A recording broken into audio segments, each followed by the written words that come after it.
Bonjour à tous, aujourd'hui on va tester un mini PC et c'est le plus puissant que j'ai jamais testé sur la chaîne. Alors je dis pas que c'est le plus puissant au monde, mais en tout cas de ce que j'ai testé, c'est vraiment le meilleur et c'est le Geekom A5. Et c'est vrai que ses caractéristiques techniques sont assez bonnes, un Ryzen 7 5800H, cadencé à 3,2 GHz, mais qui peut monter jusqu'à 4,4 GHz en crête. Alors il parle d'une carte graphique sur le site Geekom, mais bien évidemment c'est la partie graphique du processeur, qui est une Radeon Vega 8. Et oui, il n'y a pas de vraie carte graphique dans ce mini PC, sinon on perdrait un peu l'âme du mini PC, on serait plutôt sur un boîtier mini TX. Et en plus de ça, il embarque 32 Go de RAM. Bon, mais ça, c'est que des caractéristiques techniques, on va pouvoir tester ensemble ce qu'il a vraiment dans le ventre. Et si on fait le tour rapide, déjà c'est tout petit, ça fait 11,5 cm sur 11 cm sur 5 cm d'épaisseur. On retrouve sur la façade le bouton on-off, un port jack pour y mettre un casque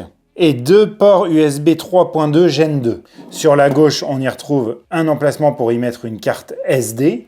À l'arrière, on a tout un tas de connectiques, deux ports USB type C 3.2 Gen 2, un port USB type A 2.0, un port USB type A 3.2 Gen 2, deux ports HDMI 2.0, un port RJ45 en 2,4 Go, et ici c'est le petit emplacement pour brancher l'alimentation. Et sur ce côté-là, on a juste des aérations. Alors on peut remarquer qu'il y a pas mal d'aérations partout, donc ça c'est plutôt pas mal pour un mini PC. Et comme vous avez pu remarquer, on a pas mal de connectiques et on va même pouvoir brancher jusqu'à 4 écrans. Sur les deux ports HDMI, on va pouvoir afficher du 4K 60 fps. Et sur les deux ports USB type C, on va pouvoir monter jusqu'à du 8K 30 fps. Au niveau de la connexion Internet, vous avez vu qu'on a un RJ45, mais vous allez très bien pouvoir aussi vous connecter grâce au Wi-Fi 6. Il prend en charge le Wi-Fi 2,4, le 5 et la norme Wi-Fi 6. Donc si vous avez un réseau Wi-Fi compatible norme Wi-Fi 6,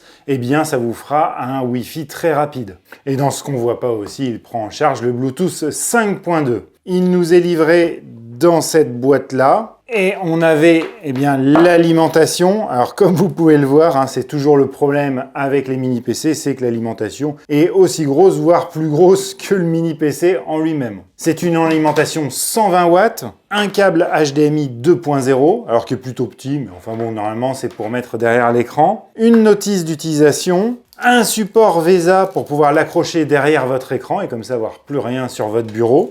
Et puis des petites vis pour pouvoir accrocher le support VESA. Maintenant, ce que je vous propose, c'est de l'ouvrir pour regarder ce qu'on a à l'intérieur. C'est hyper important de savoir la marque des composants et puis exactement ce qu'on a.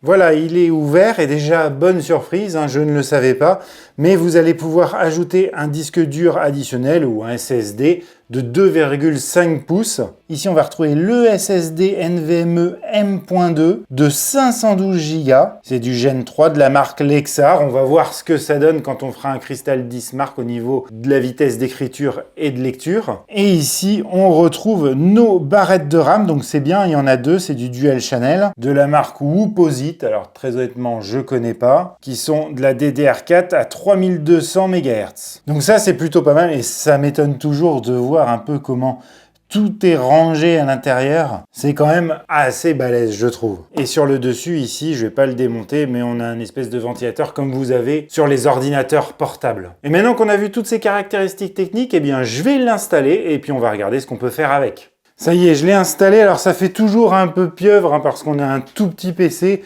avec plein de câbles qui partent.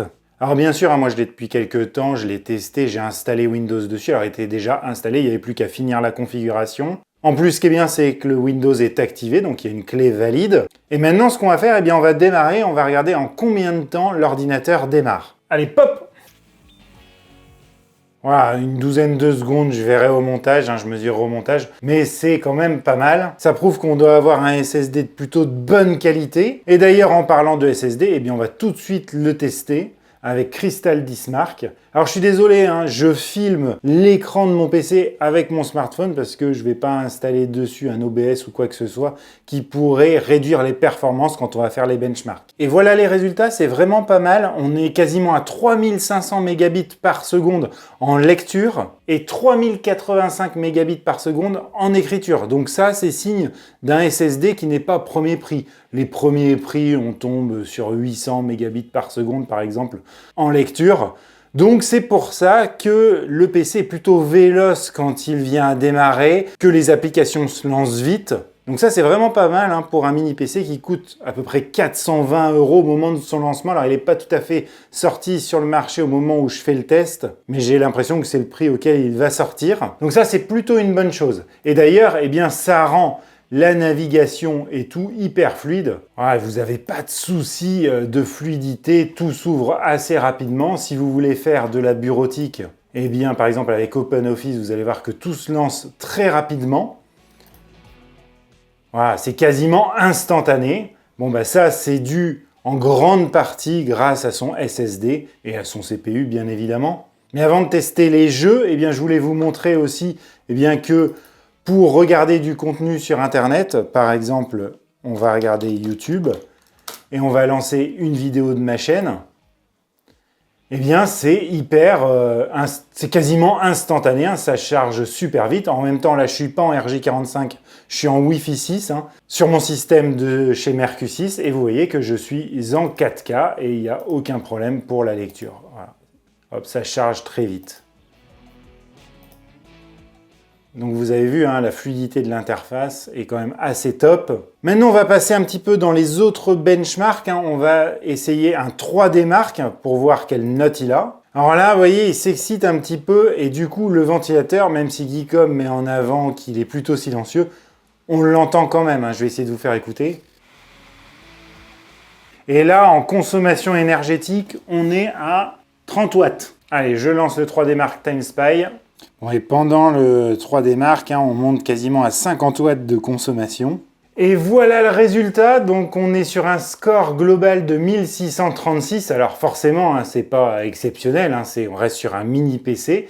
Par contre, on a un très bon CPU score pour un mini PC de 8391 points, c'est-à-dire qu'on fait un gap quand même assez énorme entre les Geekom IT12 et celui-ci, hein, le IT12 que j'avais testé sur la chaîne, où on avait un score d'à peu près 5800 points au niveau du CPU, et bien là on voit quand même qu'il a un CPU bien plus véloce. Et au niveau du graphics score, eh bien on est à 1433. Donc là, on est sensiblement comme le IT12, mais bien supérieur au Nippo J AM60 que j'avais également testé sur la chaîne. Donc oui, au vu de ces résultats, eh bien c'est le mini PC le plus puissant que j'ai jamais testé sur la chaîne. Mais par contre, tout n'est pas tout rose non plus. Hein. Quand on regarde les graphiques, on voit que sur la fin, au niveau du test du CPU, eh bien la température monte jusqu'à 98 degrés, ce qui est quand même assez énorme. Hein. Donc on va voir si ça nous péjore en jeu. Et d'ailleurs, en parlant de jeu, je vais brancher ma manette et puis on va faire les tests sur quelques jeux. On va commencer tout d'abord par Rocket League. Alors, bien sûr, on va faire tous les jeux en 1080p. Hein. Alors, on pourrait mettre en 4K, mais les FPS seraient vraiment trop bas. Donc là, déjà, je vais vous montrer quels paramètres j'ai mis au niveau de la vidéo. On est en 1080p, en mode performance et en détail qualité. J'ai enlevé tous les trucs qui servent à rien ici. Enfin, c'est que de la beauté du jeu. Et on va aller voir combien on a de FPS. Donc, vous les voyez ici en haut. Alors, j'ai pas mis de son, hein. Bien sûr, il n'y a pas d'enceinte intégrée à l'intérieur du mini PC. Et là, vous voyez, je suis à 120 FPS. Donc, c'est vraiment pas mal. Hein.